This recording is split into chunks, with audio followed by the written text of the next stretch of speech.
Good afternoon, everybody. Thanks for being here. We're going to allow for more participants to join and then get started in just another moment. Thank you.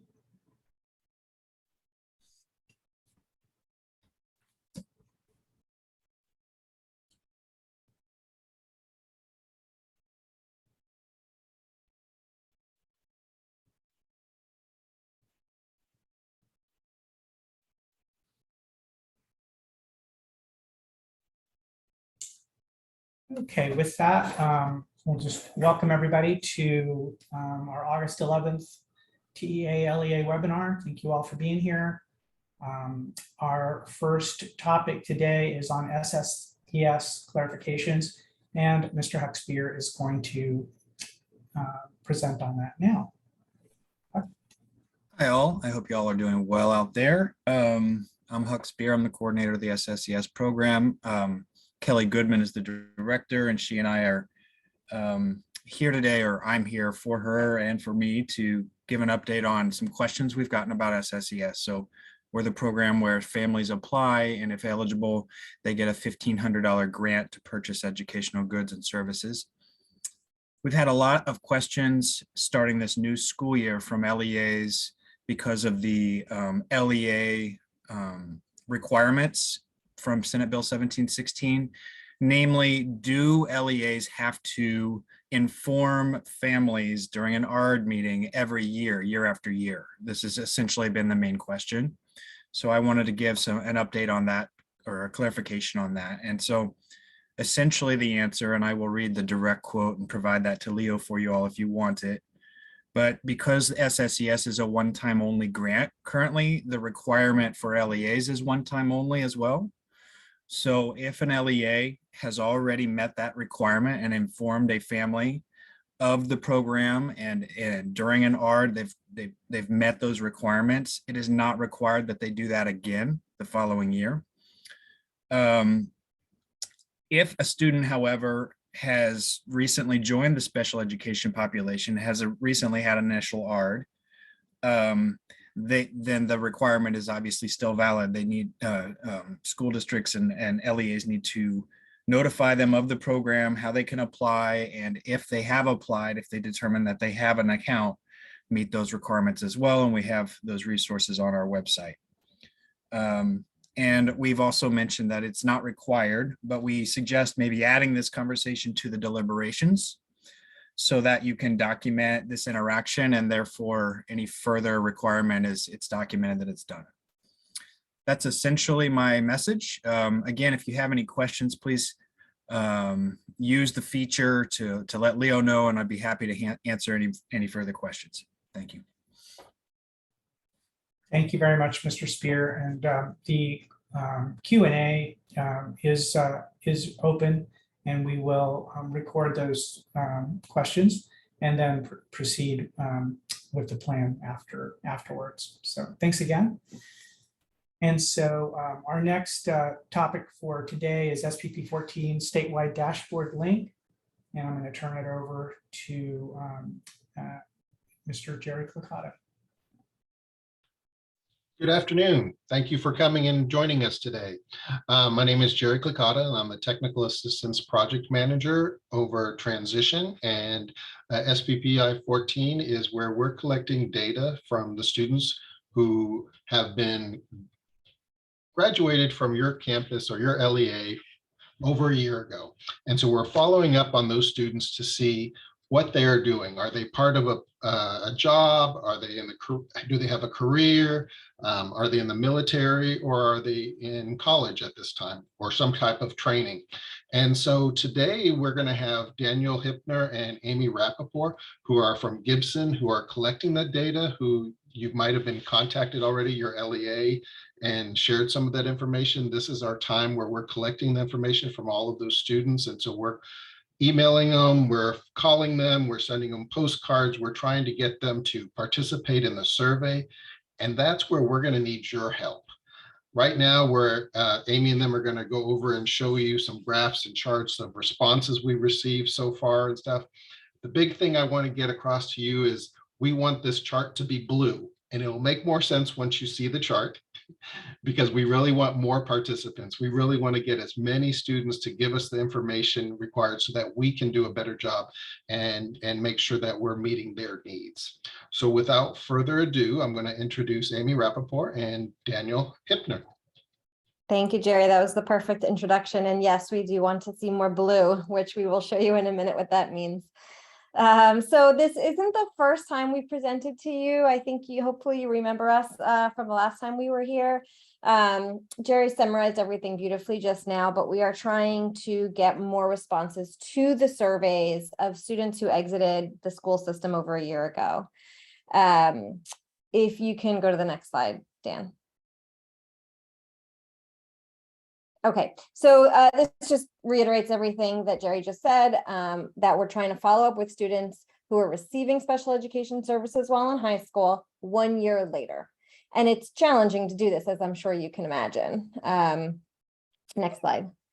Oh yeah, and so we also, we get data for the indicator, the federal indicator, which is what % are in higher ed and what % are competitively employed, but we also ask additional questions that we hope is useful to you at the LEA level. And so while we aggregate data for the state to report the federal indicator, we also create LEA level reports. And many of you should have seen them from last year. But in case not, these are just some screen grabs of what the report looks like. And so we give you a lot of feedback and we really hope that it's useful and actionable. We show you the composition of the respondent group in your LEA. We show you frequency visualizations of how they responded to different survey questions. And while there's the indicator results in the report, there's also these more formative questions like, how helpful was your high school in preparing you for life after high school? And did you have any support obtaining a job? There was a COVID impact question last year. We don't have that question this year, but we replaced it with other formative questions.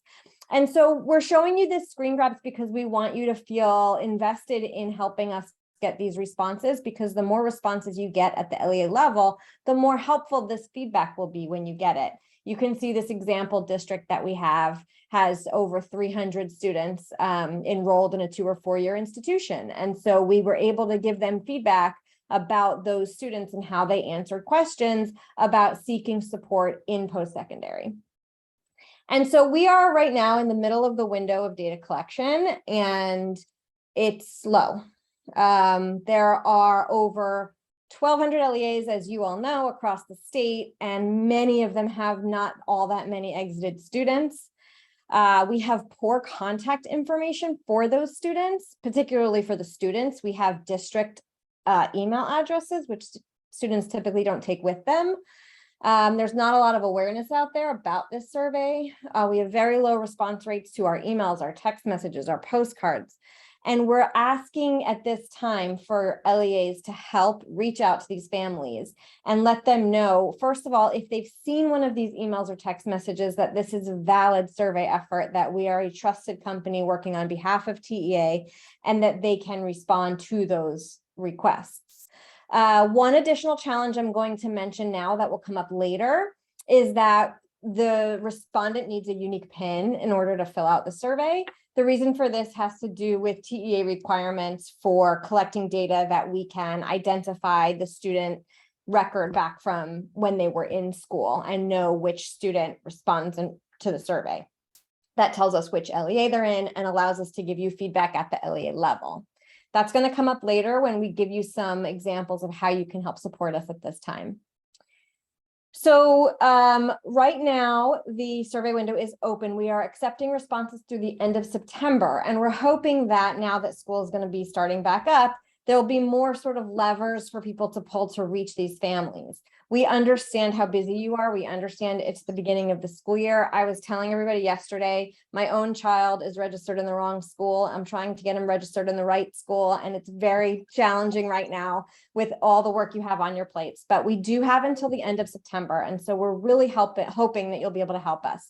We've created a portal for those of you who are involved in Indicator 8. It's very similar to the Indicator 8 portal, and Dan's going to pull it up and show everything included in the portal that you can use to help have you help us reach these families and have them complete the survey. The first thing you're going to see as he pulls up the portal, I'm going to give him a chance for it to load. This wheel is a response rate dashboard. And as you can see right now, we only have 13% of exited students or their parents or families responding. And the wheel is broken out by, so states in the middle, the regions on the outside, and outside that are the LEAs within the regions. And the color chart goes from 0 to 100, which you can't even see right now. It's only up to 50% response. And it's colored with lower response rates are light pink and higher response rates are dark blue.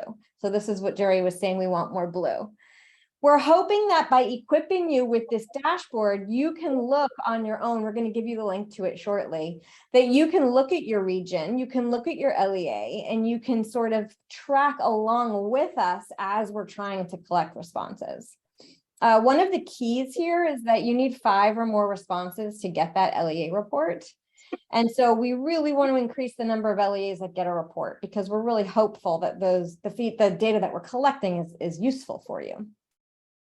So this is pretty self-explanatory. Dan, if you want to just sort of, I don't know if you want to click on one just to show how it works, but you can click on a region and it'll zoom in at the region level, and then you can see all the LEAs within the region. And then you can click back in the middle to zoom back out to the statewide level. It's a little slow because we're screen sharing. It'll work faster when you have it on your local machine.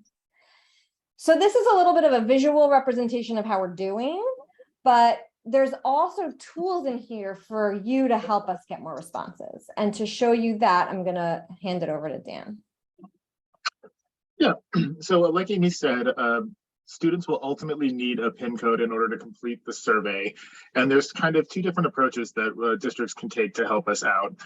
It notes here at the top that, we are actually sending out invitations through email, text, calls, postcards, but students and their families are more likely to respond if they hear from you all. And so this page just has some different templates and tools that you can use to help get the word out in a couple of different ways for the district.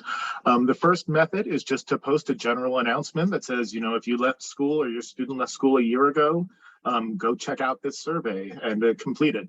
Now, in this case, for general communications, they would have to either call or email Gibson to get their PIN code to complete the survey. The other option we have, which again may be familiar to those who worked on Indicator 8 this year or in recent years, is that we can provide for you a list of the students who are exited along with the PIN codes that we need.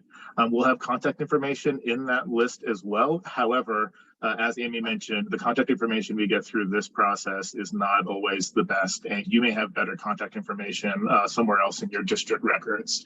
And so after you request that Excel sheet, you can use an email template, and there's a video here to just to show how you do a mail merge using Word and Outlook.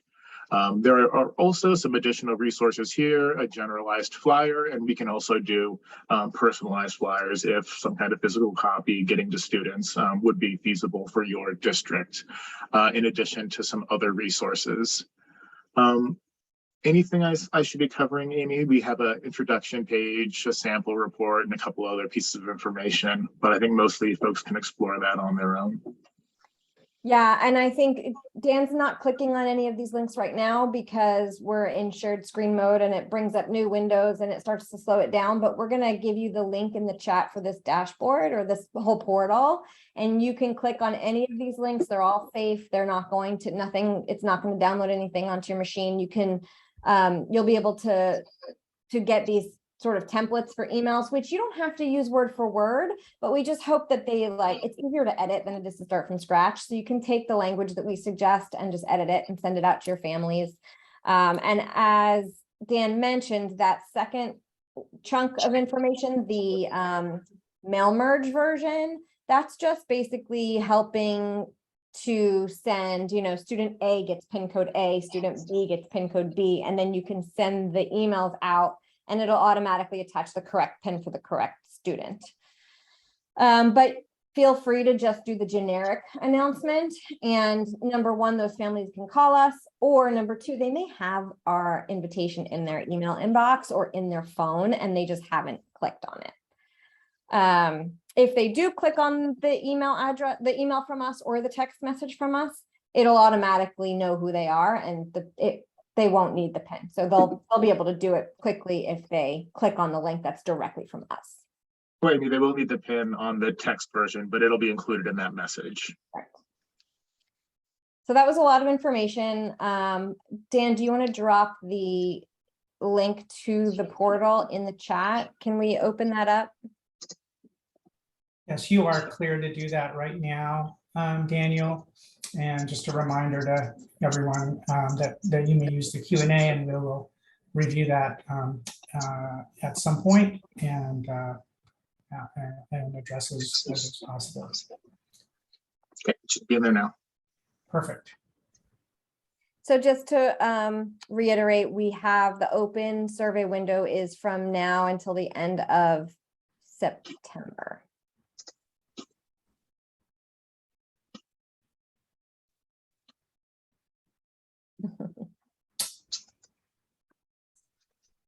Okay, so anything more on SBP 14?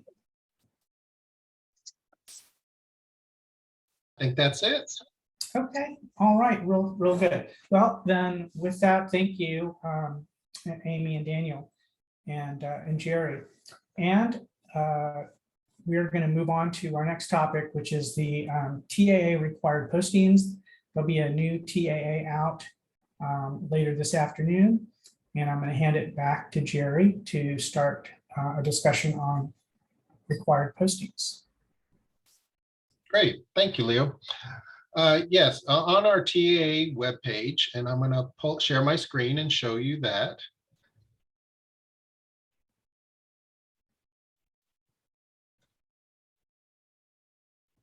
Under the TAA special education guidance. So if you just go to the search bar and you put in special education guidance, you'll come directly to this page.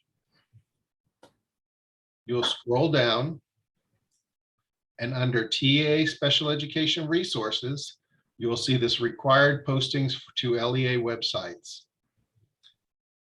And when you click on that, you'll get this document.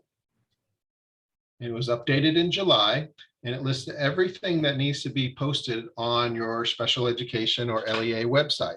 Some LEAs choose to put it on the special education side. Some people put it on the dyslexia side. Some people put it on a required posting sides. That's up to the local LEA where you want to post it, but all of these need to be posted on your site. But we do have a new one, and this is what Leo was mentioning, that's going out in a TAA letter. This week, Leo, or next week? A little bit later this afternoon. Oh, excellent. And so what you're going to have to do is you're going to have to put sped text on your website with the following information. You're going to post the logo, the hyperlink, description, and contact information. And you just click on these links here and it'll take you right there. And Leo's going to show that in just a moment. But that's just a new one that we have for one of the required postings. And again, this is all on that special ed state guidance page. So I'm going to stop sharing and turn it over to Leo. All righty, thank you very much. And so I'm going to take a quick moment to share screen as well and tell you that we are delighted with the updated SpedText website. And this is where you can find those items to append to LEA websites. And so the reason we're excited about it is because we feel that parents will have time now to take their time to go through the resources that are available on the For Families section here.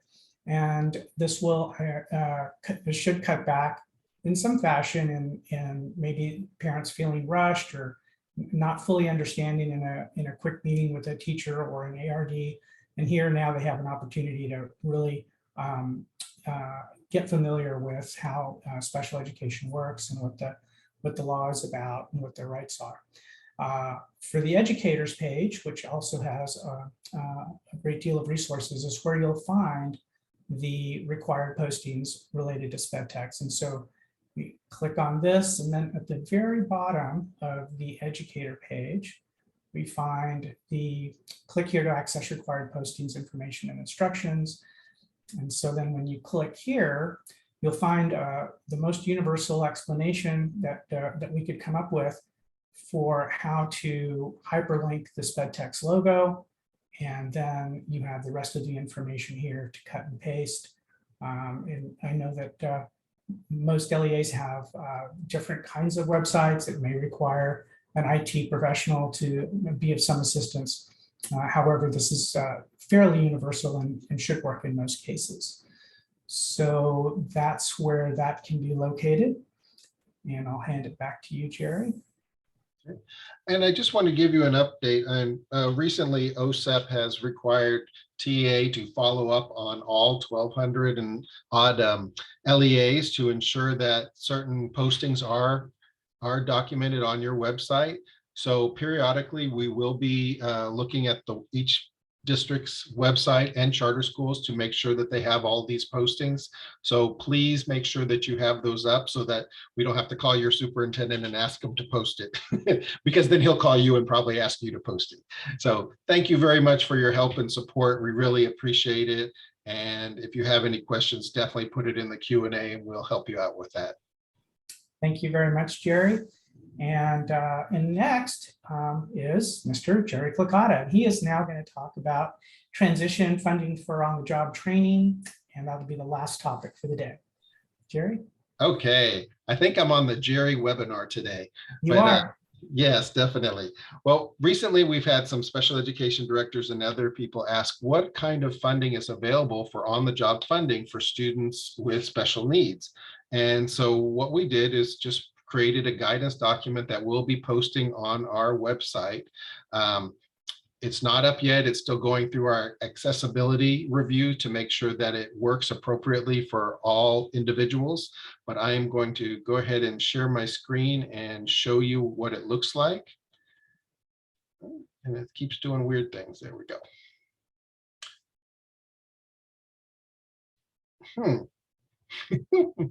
It's not on my screen, so just a second. Let me pull it up and then I'll share that. I apologize. I thought I had, oh, there it is. Okay. So share screen and go right here. So basically, this is the potential on-the-job funding, and I am going to increase it so you can see it a little better. But this will be posted on the transition for secondary transition for special education website. And it will also be on the transition website for the student-centered transition network. But I just wanted to give you this information. Right now, there are two sources of funding for potential on-the-job funding. One is through the IDEA-B grant funds, the federal funds that your district receives for students who are in special education. You can use those funds. There are some requirements. It does require specific approval, so we have to get approval through our grants department if your district chooses to use federal funds. You can always use local funds, and that's okay. You don't have to worry about anything on our end about that. But these are the two areas that I know about, which are the IDEA-B, so you can use these funds and it gives you the information and when you can't use it. And it also gives you detailed information. On the second page, if you are deal with funding quite a lot, you're probably familiar with this. It is in our IDEA-B program guidelines for the grant that tell you what you can and can't use your funds for. And as you can see, for the highlighted ones, you can use it for non-employee stipends, which includes student employment. It reminds you need required authorization in writing. And then it gives you a little caveat saying you need to see item number 1. Well, item number 1 is that whole first page with all that information that I presented up there, just to give you some background of that information. The second part of it is, our second fund that is available is through your Texas Workforce Commission Vocational Rehabilitation. And that's the counselor that works with your district or your charter school. They will look to see if they have funds available, but they have to be aligned to the IEP and transition goals. But they can assist with that. So those are the two fundings that are available for students who are on the job training. In addition, you can also use local funds, but those aren't included here because that's not something that we have control over. So I hope that gives you some good information. Once we get that posted, again, it'll be on the secondary transition for special education website, and it'll also be on the student-centered transition network website. So I just wanted to give you that heads up. So I'm going to stop sharing for a moment and turn it back to Leo. Thank you very much, Jared. And so that brings us to the close of our meeting. I would like to reiterate one point, which is that when it comes to the SpedTex logo and those other items to append to websites, special education page is the place to try to do that. And we understand that not that every website is going to be different. That's the hope. If there is no special ed website, or somehow it's a special programs page, then that's the place. So we'll leave it to you to try to decipher the most logical place that's directed at special education topics. And so with that, we thank you all for your time today. We wish you a good afternoon. Our next webinar will be on August 25th, and we'll hope to see you then. Thank you.